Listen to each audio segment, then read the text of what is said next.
যে কোনো মুহূর্তে শেখ হাসিনা বাংলাদেশে ফেরত চলে আসতে পারে। বন্ধুরা, আপনারা জানেন যে শেখ হাসিনা 5ই আগস্ট বাংলাদেশ থেকে পালিয়ে ভারতে নির্বাসিত অবস্থার মধ্যে রয়েছে। এখন এই শেখ হাসিনা যদি বাংলাদেশে চলে আসে, তাহলে আওয়ামী লীগ বর্তমান যে পরিস্থিতি রয়েছে এরকম কি থাকবে, নাকি আওয়ামী লীগ চাঙ্গা হয়ে যাবে, মাঠের রাজনীতিতে আওয়ামী লীগ নেমে যাবে? আমরা কিন্তু বারবার দেখেছি যে আওয়ামী লীগ সবসময় বিরোধী দলে শক্তিশালী ভূমিকা পালন করে থাকে। এখন এই আওয়ামী লীগ সরকারের যিনি নেত্রী রয়েছেন শেখ হাসিনা, তিনি বাংলাদেশে কিভাবে আসবেন এবং আসতে পারার সম্ভাবনা কতটুকু রয়েছেন, এবং আসলে আওয়ামী লীগ বা বাংলাদেশ কোন দিকে যাবে? বন্ধুরা, চলুন আজকে আমরা নাইম আলী ভাইয়ের আজকের চমৎকার একটি ভিডিওটি দেখে আসি। আসসালামু আলাইকুম, আমি নাইম, দক্ষিণ কোরিয়া থেকে।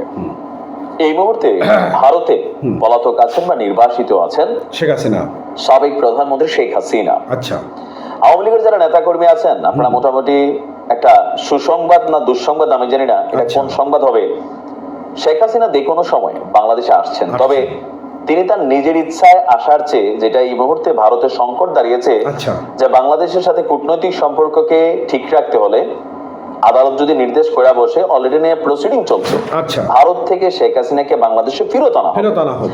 এখন শেখ হাসিনা বাংলাদেশে ফেরত আসলে আসলে কি ঘটবে, একটু চক্ষু বন্ধ করে আমার ভিডিওর বাকি অংশটা শুনলে আপনি বুঝে যাবেন। আচ্ছা, ধরেন শেখ হাসিনা বাংলাদেশে আসলে প্রথমত ওনাকে এয়ারপোর্টে গ্রেফতার করা হবে, রাইট?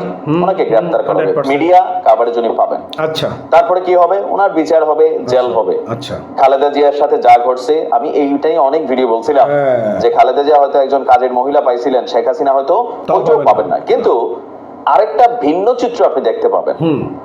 ডক্টর মোহাম্মদ ইউনূসের যে সরকার, এই সরকারের এথিক্স কোনটা? যারা অপরাধী তাদের বিচার হবে, যারা অন্যায়কারী লুটেরা তাদের বিচার হবে। তো আওয়ামী লীগের শাসন আমলে বাংলাদেশে মাসের ভোটে আওয়ামী লীগের প্রায় নিয়ার আবার 40% সমর্থন আছে। এই সমর্থকদের মধ্যে লুটপাটকারী শ্রেণীর সংখ্যা আপনি পাবেন বড় জোরে 40-এর মধ্যে 3% যারা লুটপাট করছে, দুর্নীতি করছে। কিন্তু বাকি 37% মানুষ এখনো কিন্তু বাংলাদেশে আছে, তারা ঘাপটি মাইরা আছে অথবা নেতৃত্ব শূন্য অবস্থায় সামনে আসতে চাচ্ছে না বা একত্রিত হতে পারছে না। এখনো আওয়ামী লীগ যদি একত্রিত হয়, এটা কিন্তু একটা টেনশনেবল ফোর্স, টেনশন হওয়ারই বিষয়। কারণ টাকা আছে, ক্ষমতাটা এখনো আছে। আর যা ঘটছে বাংলাদেশে, ভিতরে গোসা আছে, জিদ আছে। আবার ইতিহাস বলে বারবার যে রাজপথের আন্দোলনে আওয়ামী লীগ সেরা, বিরোধী দল হিসেবে যখন আওয়ামী লীগ থাকে, তখন আওয়ামী লীগের মতো সুপার পাওয়ার এই দেশের রাজনৈতিক ইতিহাসে খুব কম দলই প্রকাশ করতে পারছে। যেমন ধরেন 96 সম্ভবত বিএনপি ক্ষমতা আসলো। বিএনপি কিন্তু তত্ত্বাবধায়ক বাদ দিয়ে নির্বাচনটা কইরা ফেলছিল। আচ্ছা, ক্ষমতাটা নিয়ে আনিছিল, কিন্তু ধইরা রাখতে পারেনি আওয়ামী লীগের জন্য। এত আওয়ামী লীগ তো এই জায়গা শক্ত একটা খেলোয়াড়। আবার আওয়ামী লীগ যখন তত্ত্বাবধায়ক সরকার করে ফেললো বাদ দিয়ে নির্বাচন, বিএনপি কিন্তু ওইখানে ওইভাবে আওয়ামী লীগরে পতন করাইতে পারে নাই না, যে কোনো কারণে হোক। খেলাতে আসে কোনটা? জয় বিজয়। তো এখন যদি শেখ হাসিনা বাংলাদেশে আসেন, তিনি যদি জেলেও থাকেন, ওনার তার ফাঁসি দিয়ে দিবে না, এটা হবেও না। জেল হবে, ডিভিশনগত সুবিধা পাবেন। ডিভিশনগত সুবিধা তো বোঝেনি। অনেকে মনে করেন যে ওনার রিমান্ড হবে, অনেক থেরাপি টেরাপি, এগুলা ভুল। যারা এই লেভেলের আইন সবার জন্য সমান না, আমাদের মন্ত্রী এমপিরাও কিন্তু আলাদা ডিভিশন পায়, মানে জেলের মধ্যে একটা সুন্দর রুম থাকে, সেখানে তারা ভালো ভালো খায়, কম বেশি আর কি। তাদের সুযোগ সুবিধা, চিকিৎসা, এখানে অনেক কিছুই আলাদা হয়, যেটা আমার আপনার মতন সাধারণ মানুষ আমরা যেরকম ভাবি ওরকম না। কিন্তু মাঠে যে আওয়ামী লীগ শূন্য একটা অবস্থান তৈরি হয়েছে, এটা আওয়ামী লীগ শূন্য থাকবে না। এখন যেমন 10 জন সমন্বয়ক বা 5 জন বিএনপি নেতা চাইলে একজন বাড়িতে গিয়া আওয়ামী লীগের একটা প্রতিষ্ঠানে আপনি হাত দিয়ে ফেলতে পারতেছেন, একজন মানুষের পিটাই ফেলতে পারতেছেন, অথবা একটা ব্যবসা দখলদারিত্ব নিতে পারতেছেন, ওইটা কিন্তু থাকবে না। কেন থাকবে না? ডক্টর ইউনূসের সরকার যতক্ষণ ক্ষমতায় আছে, এই সরকারটা কিন্তু কোন দলকে আলাদা ফেভার দেবে না। গতকালকে শুনছেন না সোজা বক্তব্য ডক্টর ইউনূসের, আমরা কোন দলের পক্ষে অবস্থান না, আমরা এমন একটা পক্ষে অবস্থান যেন এই দেশে ডেমোক্রেসি ফিরে আসে। তো গণতন্ত্র যদি ফিরাই আসে, অলরেডি আওয়ামী লীগের নিয়ে যে নিষিদ্ধের রিট হয়েছে সেটা বাদ নাকি? বাদ হয়ে গেছে না? বাদ হয়ে গেছে। তার মানে এখানে রাজনীতি থাকবে আওয়ামী লীগের, এটা আপনি চান না চান। তো এর আগে আওয়ামী লীগ চান নাই, আওয়ামী লীগ চায় নাই জামাত থাকুক, তো বহুত কিছু করছে, কিন্তু দিন শেষে কি পারছে? পারে নাই। তো আওয়ামী লীগের বিরুদ্ধে এরকম কোন অ্যাকশন নিলেও কিন্তু আসলে পারা যাবে না।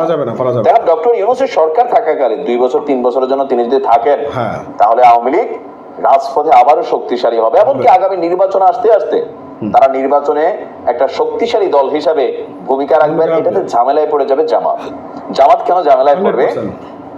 যদি ডক্টর ইউনূস সাহেব 2 থেকে 3 বছর পরে নির্বাচন দেন, জামাত যদি তাদের দলগুলোর সাথে, ইসলামিক দলগুলোর সাথে একত্রিত হয়ে নির্বাচনে না যায়, তাহলে কন্টেস্ট কিন্তু আবারও one kind of Awami League বিএনপির মধ্যে হবে।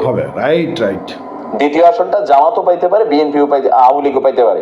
বিএনপি জয়ী হবে, এটাই সবাই বুঝি, আমরা জানি, অথবা জামাত জয়ী হইতে পারে। আচ্ছা, তো সবকিছু মিলে পররাষ্ট্র মন্ত্রণালয় থেকে বলা হয়েছে ভারতের সাথে এই বিষয়ে কথা চলছে। আমাদের আদালতেরও নির্দেশনার ইস্যু আছে। তো আদালত থেকে যদি নির্দেশনা চলে আসে, তাহলে তো সেই ক্ষেত্রে শেখ হাসিনাকে ফেরত চাইবে বাংলাদেশ। আর ভারত তো তাদের প্ল্যান এ বি সি অনেক কিছু রাখছে। তো সেখানে হতে পারে যে শেখ হাসিনাকে বাংলাদেশে পাঠিয়ে দিতে পারে, কারণ তিনি আসলে বাংলাদেশ আওয়ামী লীগ আবার জীবিত হবে। তিনি না আসলে এই রাইট নাও সিচুয়েশনে বা আগামী 10 বছর আওয়ামী লীগ কিন্তু আর জীবিত হইতে পারবে না, কারণ নেতৃত্ববিহীন অবস্থায় দল পড়ে গেছে। আর আওয়ামী লীগের মোটামুটি ওয়ান ম্যান শুয়ে নিয়ে গেছে, মানে লাস্ট কয়েকটা বছর ছিল যে সকল কিছুই সাবেক প্রধানমন্ত্রী ওনার নির্দেশে হইতো, স্থানীয়ভাবে লোকাল নেতা তৈরি হয় নাই। তবে যারা আওয়ামী লীগের মধ্যে লুটপাট করছে, দুর্নীতি করছে, অন্যায় অত্যাচার, রাহাজানি, ছিনতাই, খুন যাই করছে, প্রত্যেকের কিন্তু বিচার হবে, এটা মাথায় রেখে ইউনূস সাহেব এই বিচারটা করবে, এটাতে ভুল নাই। তো দেখা যাক আসলে ফাইনালি কোন দিকে সিদ্ধান্ত যায়। তবে শেখ হাসিনার বাংলাদেশে আসার সম্ভাবনাই বেশি। ভালো থাকুন, আসসালামু আলাইকুম। ওয়ালাইকুম আসসালাম। তাহলে বন্ধুরা, আজকের নাঈম আলী ভাইয়ের যে ভিডিওটি আমরা দেখলাম, এখানে আমরা কয়েকটি বিষয় স্পষ্ট হচ্ছে যে আওয়ামী লীগের সরকারের যিনি নেত্রী রয়েছেন শেখ হাসিনা, তিনি যদি ভারতে থাকেন তাহলে কিন্তু দল চাঙ্গা হচ্ছে না। আর যখনই নেত্রী বাংলাদেশে ফিরে আসবেন তখনই কিন্তু মানুষের মধ্যে একটা শক্তি জাগবে, অর্থাৎ আওয়ামী লীগ যারা সমর্থন রয়েছে তাদের একটা আলাদা একটা পাওয়ার তৈরি হবে যে নেত্রী দেশে ফিরে আসছে, এখন আমরা মাঠের রাজনীতি করতে পারবো। তো যাই হোক, এখন আওয়ামী লীগ কি শেখ হাসিনাকে আসবে কি আসবে না সেটাই পরের ব্যাপার, বা ফেরত পাঠাবে কি পাঠাবে না সেটা আমরা পরবর্তীতে আমরা জানতে পারবো। তাই যাই হোক বন্ধুরা, ভালো থাকবেন, সুস্থ থাকবেন, চ্যানেলটি সাবস্ক্রাইব করবেন, আর লিঙ্ক ডিসক্রিপশন বক্সে দেওয়া থাকবে। থ্যাংক ইউ এতক্ষণ সঙ্গে থাকার জন্য।